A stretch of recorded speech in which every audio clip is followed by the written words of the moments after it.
नमस्कार आप सभी को। इस वीडियो में मैं आपको बताऊंगा डायरेक्टरेट ऑफ प्रोसिक्यूशन, जो कि भारतीय नागरिक सुरक्षा संहिता में सेक्शन 20 में बताया गया है कि इसकी क्या पावर होगी, क्या इसका फंक्शन रहेगा और इसको किस तरह से अपॉइंट किया जाएगा और क्या इसका एक्सपीरियंस रहेगा जब इसको अपॉइंट किया जाता है। तो चलिए वीडियो को स्टार्ट करते हैं और इस वीडियो को पूरी जरूर देखना, जिसमें आपको इसके बारे में अच्छे से पता लगेगा। जो सेक्शन 20 है, सेक्शन 20 में जो सबसेक्शन 1 है, सबसेक्शन 1 में यह बताया गया है कि जो स्टेट गवर्नमेंट है, स्टेट गवर्नमेंट अपॉइंट कर सकती है किसको, डायरेक्टरेट ऑफ प्रोसिक्यूशन को। और एक स्टेट में डायरेक्टर होता है जो कि प्रोसिक्यूशन डायरेक्टर ऑफ प्रोसिक्यूशन हम इसको बोलते हैं, और एक डिप्टी डायरेक्टर होता है, डिप्टी डायरेक्टर ऑफ प्रोसिक्यूशन। इसको अपॉइंट कर सकती है एक स्टेट में। यहां पर जो क्लोज ए है सबसेक्शन 1 में, क्लोज ए में स्टेट कहां पर अपॉइंट करेगी, स्टेट लेवल पर। लेकिन जो क्लोज बी है, क्लोज बी में बताया गया है कि डिस्ट्रिक्ट लेवल पर अपॉइंट कर सकती है। वहां पर जहां पर स्टेट क्या कर सकती है, स्टेट गवर्नमेंट क्या करेगी, वहां पर डिस्ट्रिक्ट में जो डिप्टी असिस्टेंट होते हैं, जो डिप्टी डायरेक्टरेट ऑफ प्रोसिक्यूशन और जो असिस्टेंट डायरेक्टर्स ऑफ प्रोसिक्यूशन, इन दोनों को अपॉइंट कर सकती है किसी डिस्ट्रिक्ट में, या फिर एक से ज्यादा वहां पर अपॉइंट कर सकती है। ये स्टेट गवर्नमेंट के पास पावर है किसी डिस्ट्रिक्ट में और किसी स्टेट में डायरेक्टर ऑफ प्रोसिक्यूशन को अपॉइंट करने की। और जो डिस्ट्रिक्ट में अपॉइंट कर सकती वो क्या करेगी, जो वहां पर रहेंगे असिस्टेंट डायरेक्टर ऑफ प्रोसिक्यूशन, और दूसरा कौन है, डिप्टी डायरेक्टर ऑफ प्रोसिक्यूशन। लेकिन जो इसमें सबसेक्शन 2 है सेक्शन 20 में ही, इसमें बताया गया कि इनकी एलिजिबिलिटी क्या रहेगी, मतलब कि किसको अपॉइंट किया जाएगा, वो कब एलिजिबल है डायरेक्टर ऑफ प्रोसिक्यूशन के लिए, डायरेक्टरेट ऑफ प्रोसिक्यूशन के लिए अपॉइंट करने के लिए।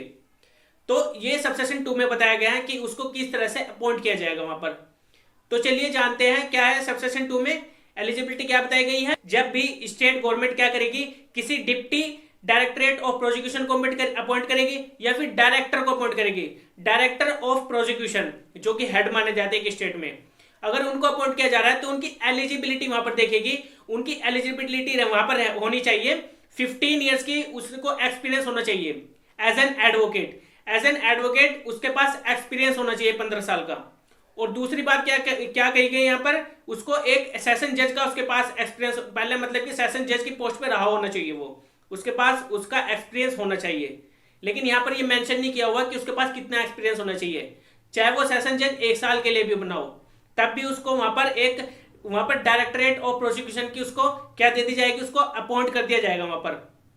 लेकिन अगर वो सेशन जज रहा होगा पहले, तो उसको जो स्टेट गवर्नमेंट है उसको अपॉइंट कर सकती है वहां पर। और जो क्लोज बी है, क्लोज बी में बताया गया है इसमें ही, जो असिस्टेंट डायरेक्टरेट ऑफ प्रोसिक्यूशन होते हैं, जो असिस्टेंट की यहाँ पर बात की गई है, उसका कितना एक्सपीरियंस रहेगा जब भी उसको अपॉइंट किया जा रहा है। उसके अंदर एक्सपीरियंस सिंपली 7 ईयर्स का होना चाहिए।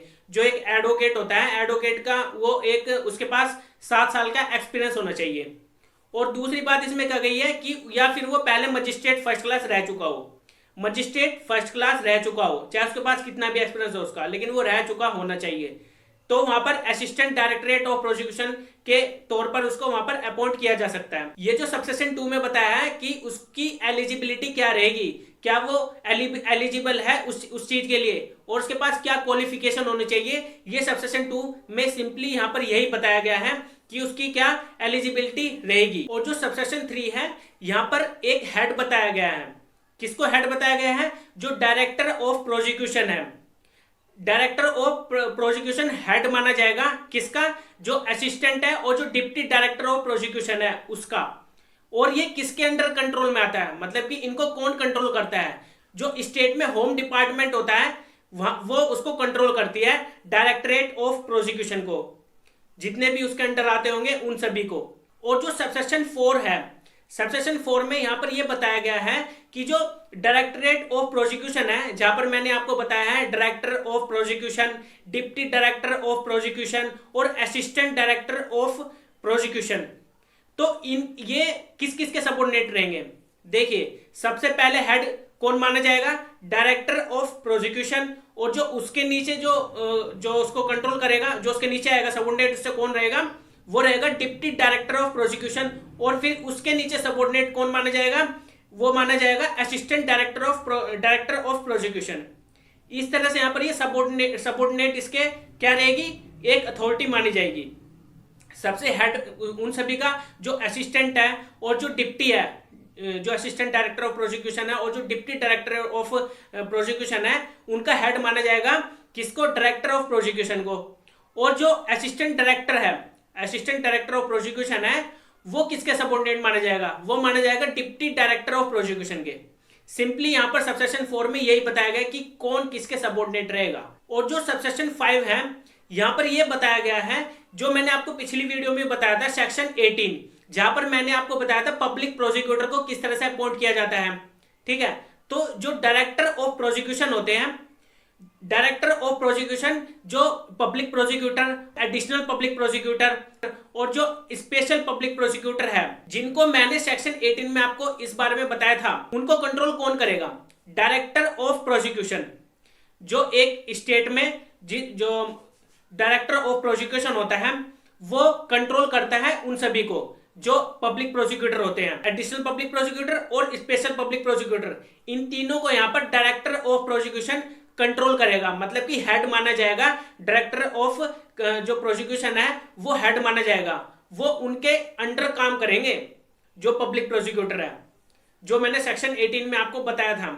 अगर आपने सेक्शन 18 की वीडियो नहीं देखी है तो आप उसको जाकर देख लीजिए, जो मेरी प्लेलिस्ट आपको दिख जाएगी, प्लेलिस्ट में आप जाकर उसको देख लेना पूरी वीडियो को। तो चलिए आगे बढ़ते हैं।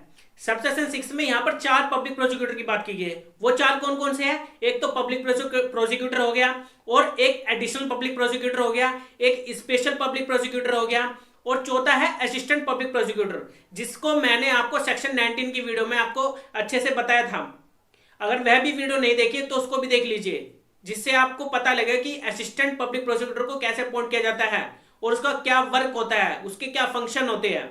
सबसेक्शन 6 है, सिंपली यहाँ पर यही बता रहा है, जो एक डिस्ट्रिक्ट में अपॉइंट किए जाते हैं पब्लिक प्रोसिक्यूटर, और जो एडिशनल पब्लिक प्रोसिक्यूटर है, असिस्टेंट पब्लिक प्रोसिक्यूटर है, स्पेशल पब्लिक प्रोसिक्यूटर है, तो वो कंट्रोल उनको कौन करेगा वहां पर एक डिस्ट्रिक्ट में? वहां पर कंट्रोल करेगा असिस्टेंट डायरेक्टर ऑफ प्रोसिक्यूशन, और दूसरा कौन है यहाँ पर? Deputy director of prosecution. ये दोनों यहां पर कंट्रोल करेंगे। किसको कंट्रोल करेंगे? उन सभी पब्लिक प्रोसिक्यूटर को, उनके सबऑर्डिनेट रहेंगे उस डिस्ट्रिक्ट में। ये बताता है हमारा सबसेक्शन 6। और जो सबसेक्शन 7 है, यहां पर पावर और फंक्शन की बात करता है। उसकी क्या पावर रहेगी? डायरेक्टरेट ऑफ प्रोसिक्यूशन की। यहां पर डायरेक्टरेट ऑफ प्रोसिक्यूशन की यहां पर पावर बताई गई है और उसके क्या फंक्शन रहेंगे। देखिए यहां पर जो पावर और फंक्शन होती है डायरेक्टर ऑफ प्रोसिक्यूशन की, मैं डायरेक्टर ऑफ प्रोसिक्यूशन की बात कर रहा हूं, जो एक स्टेट में अपॉइंट किया जाता है बाय द स्टेट गवर्नमेंट, जैसा मैंने सबसेक्शन 1 में आपको बताया है। अगर वहां पर जो डायरेक्टर ऑफ प्रोसिक्यूशन होते हैं उनको अपॉइंट किया जा रहा है, तो वहां पर उसकी पावर और फंक्शन ये रहेगी, जिस भी केस की सजा, जहां पर जो भी केस चल रहा है, तो उसकी सजा 10 साल से ज्यादा की होगी, या फिर उसके अंदर लाइफ इंप्रिजनमेंट की सजा होगी, या फिर उसमें डेथ की पेनल्टी की सजा होगी, तो उसको कंट्रोल कौन करेगा? उन केसेस को उनको करेगा डायरेक्टर ऑफ प्रोसिक्यूशन। उसके पास यहां पर पावर है, वो उन सभी केसेस को देखेगा जो भी पब्लिक प्रोसिक्यूटर वहां पर हैंडल कर रहे हैं उस डिस्ट्रिक्ट में या फिर किसी हाई कोर्ट में। तो वहां पर जो डायरेक्टर ऑफ प्रोसिक्यूशन होता है, वो वहां पर एक किस्म से अपनी ओपिनियन दे सकता है उन केस से रिलेटेड, और जो पब्लिक प्रोसिक्यूटर है वो वहां पर कंसल्टेशन करेंगे। किससे? डायरेक्टर ऑफ प्रोसिक्यूशन से, जिसमें 10 साल से ज्यादा की सजा है, या फिर जिसमें डेथ की सजा है, या फिर जिसमें लाइफ इंप्रिजनमेंट है, तो वहां पर वो उनसे कंसल्टेशन करेंगे। और जो डायरेक्टर ऑफ प्रोसिक्यूशन है वो अपनी ओपिनियन भी देगा वहां पर। और या फिर कोई अपील फाइलिंग करनी है, तो उस अपील फाइलिंग में भी वो अपनी ओपिनियन देगा। जो भी पब्लिक प्रोसिक्यूटर को उसमें अपनी असिस्ट चाहिए होगी, कोई भी हेल्प चाहिए होगी, तो वहां पर डायरेक्टर ऑफ प्रोसिक्यूशन उसकी वहां पर हेल्प करेगा। लेकिन वहां से पूछ कर, मतलब कि जो पब्लिक प्रोसिक्यूटर अगर कोई भी ऐसा एक्शन ले रहा है उस केस में, कोई अपील की फाइल करनी हो या कुछ भी करना हो, तो वहां पर वो डायरेक्टर ऑफ प्रोसिक्यूशन से क्या लेनी पड़ेगी? पहले परमिशन लेनी पड़ेगी। वहां पर उसके पास पावर है, ये उसका फंक्शन है कि वो उसको कंट्रोल करे उन केसेस को जो 10 साल से ज्यादा की जिसमें सजा है। अब ये तो बता दिया मैंने पावर और फंक्शन क्या रहेंगे सबसेक्शन 7 में। लेकिन जो इसका सबसेक्शन 8 है, सबसेक्शन 8 में यहाँ पर डिप्टी डायरेक्टर ऑफ प्रोसिक्यूशन की बात की गई है। जो एक डिप्टी डायरेक्टर होता है, जो सबऑर्डिनेट होता है किसके? डायरेक्टर ऑफ प्रोसिक्यूशन के, जैसे मैंने भी थोड़ी देर पहले आपको बताया था। तो वहां पर डिप्टी डायरेक्टर ऑफ प्रोसिक्यूशन की क्या पावर, क्या फंक्शन रहेंगे, उसके क्या पावर फंक्शन रहेंगे। जैसे मैंने अभी आपको सबसेक्शन 7 में बताया है कि डायरेक्टर ऑफ प्रोसिक्यूशन 10 साल से ऊपर के केस में वहां पर वो कंट्रोल करेगा उन केसेस को। लेकिन जो डिप्टी डायरेक्टर ऑफ प्रोसिक्यूशन होता है उसके पास सिर्फ 7 साल से लेकर के 10 साल के जिसमें सजा है, जिसमें 7 साल से लेकर के 10 साल के बीच की सजा है, उन सभी केस को वहां पर कंट्रोल करेगा एक किस्म से। वहां पर उन सभी केसेस को देखेगा और वहां पर वो अपनी ओपिनियन देगा। जैसे डायरेक्टर ऑफ प्रोसिक्यूशन अपनी ओपिनियन देगा किसी पब्लिक प्रोसिक्यूटर को, या फिर अपील फाइल करनी है उसमें भी वो बता सकता है। वहां पर वो वहां पर इंटरफेयर कर सकता है उनके काम में, क्योंकि वो वहां पर एक हेड है उनका, किसका, पब्लिक प्रोसिक्यूटर का। तो वहां पर वो उन सभी केसेस को देखेंगे। जो डिप्टी डायरेक्टर ऑफ प्रोसिक्यूशन है 7 साल से लेकर के 10 साल के बीच में जो केस होंगे उन सभी को वहां पर कंट्रोल करेगा। तो ये बताया गया है सबसेक्शन 8 में। और जो सबसेक्शन 9 है यहां पर पावर और फंक्शन की बात करता है, किसकी, जो असिस्टेंट डायरेक्टर ऑफ प्रोसिक्यूशन है, जो मैंने अभी थोड़ा पहले आपको बताया था। असिस्टेंट डायरेक्टर ऑफ प्रोसिक्यूशन को जो अपॉइंट किया जा रहा है, कहां पर किया जा रहा है, किसी डिस्ट्रिक्ट में। तो जो असिस्टेंट डायरेक्टर ऑफ प्रोसिक्यूशन है वो 7 साल से कम की जिसमें सजा है वहां पर उन सभी को केस को देखेगा। उसके पास ये पावर है उन सभी केस को देखने की। वहां पर वो जो पब्लिक प्रोसिक्यूटर है, जो केसेस देख रहे हैं 7 साल से जिसमें कम की सजा है, वो उनको वहां पर ओपिनियन दे सकता है अपील से रिलेटेड या फिर कोई भी अदर चीज है, तो वहां पर वो उन केसेस को के बारे में वहां पर उनको कंट्रोल कर सकता है उन केस से रिलेटेड। ये असिस्टेंट डायरेक्टर ऑफ प्रोसिक्यूशन की पावर है वहां पर। और जो सबसेक्शन 10 है, सबसेक्शन 10 यहां पर जो मैंने भी आपको बताया है, सबसेक्शन 7, सबसेक्शन 8 और 9 मैंने आपको बताया है पावर और फंक्शन के बारे में, किसके, डायरेक्टर ऑफ प्रोसिक्यूशन और जो असिस्टेंट है और जो क्या है डिप्टी डायरेक्टर ऑफ प्रोसिक्यूशन है।